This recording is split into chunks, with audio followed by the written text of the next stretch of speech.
All right, several lakes and rivers across our region under a flood watch. That's exactly what we're seeing down in Olympia, Capitol Lake, under that flood watch this morning. And of course, Dan Griffin is out there keeping an eye on the water that is rising, talking to people how they're affected. Dan, how's it looking out there? Hey, you know what? It's just as much water, if not maybe a little bit more than we saw when we first got here. And yeah, I've been talking with people about this. Look at this Buick LeSabre right here. That gives you a little bit of indication of where the water is sitting up on the tire. That's where it is now. It's an unfortunate situation for anybody who's had to drive their car through this. But I've been talking with some people here, Kim and Brian Hoonan. They were doing their morning walk over by the Olympia Yacht Club. And I was just saying, you were looking at the water. What were you thinking as you stare out at this? Well, we first of all parked closer to the clubhouse, and we saw the water rising, and we couldn't get to our boat because the ramp is sideways out there. So we came back, and my husband Brian, you had to tell him what you had to do. I had to move the car quickly. Yeah. So. Oh, go ahead. No, so you tell him about moving the car, and then we did our walk. Yep. And then we had to backtrack everywhere, trying to get down the boardwalk because it was flooding fast, so really fast. And they're sandbagging around the Bud Bay Cafe and the Oyster House. And every time we go one way, we'd have to back up because the water kept coming in. In all the years we've lived here, almost 40 years, we've never seen it like this. King tide like this one.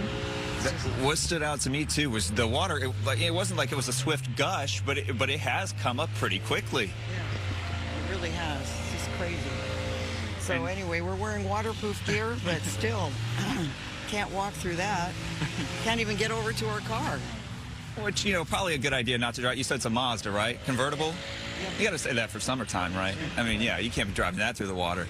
Yeah, it's pretty remarkable when you stare out at the parking lot for the yacht club. All those cars, though, I mean, just the amount of water that came up on those cars. Do you have friends or family members who are in the yacht club right now with a car that's parked in that lot? Well, it's right over here. It's in the high part. She moved it. Okay. But now she's trapped. She's trapped in the clubhouse. She can't get out. You'd need a rowboat to get over here. You know what I saw, too? A lot of the city workers were doing sandbags. They had a lot of sandbags out, and you mentioned the boardwalk. What did you see over by the boardwalk? Around the different buildings, right? We just saw they were sandbagging just to get the doorways and trying to keep it from flooding into the buildings.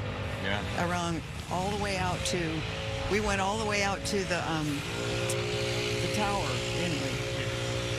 It was crazy.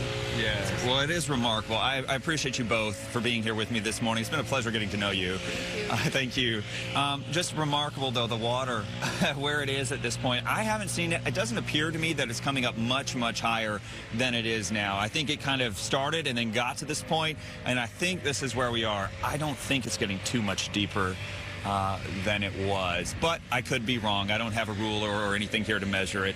I will say it's something that's catching people's attention, and people find it pretty interesting. Like she said, in all the years she's lived here in Olympia, she's never seen the tide quite like this. For now, live in Olympia, Dan Griffin, Fox 13 News. Yeah, that is certainly a lot of water. Dan, so thank you so much for reporting on that.